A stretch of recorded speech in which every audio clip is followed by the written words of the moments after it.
So నువ్వు రక్షింపబడింది కేవలం సిలువ ద్వారా. దేర్ ఇస్ నథింగ్, ఇంకా దానికి ప్లస్ ఏది లేదు. నేను కేవలం సిలువ ద్వారానే రక్షింపబడ్డాను, ఇంకేది కాదు. సిలువ ద్వారా అంటే సిలువలో నా కొరకు మరణించిన క్రీస్తు ద్వారా, ఆయన బలియాగం ద్వారా. దానికి ఇంకేం కలపొద్దండి, దానికి ఇంకేం కలపొద్దు. దానికి నువ్వు బాప్తిస్మాన్ని కలిపినా నువ్వు సిలువను ఏం చేస్తున్నావు?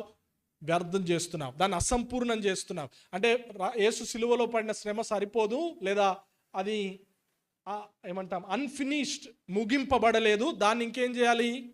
బాప్తిస్మం చేత ముగించాలి. దానికి ఇంకా కానుకలు కలిపినావు అనుకోండి, కొద్దిమంది ఏమంటారంటే నువ్వు దశంభాగం ఇవ్వకపోతే నీకు రక్షింపబడినట్టు కాదంటారు సేవకులు కొద్దిమంది. సో కానుకల ద్వారా ఏం చేస్తున్నారు? సంపూర్తి చేయడానికి ప్రయత్నం. అలా చేయడం ద్వారా నువ్వేం చేస్తున్నావు అంటే సిలువను వ్యర్థం చేస్తున్నావు. కొద్దిమంది అంటారు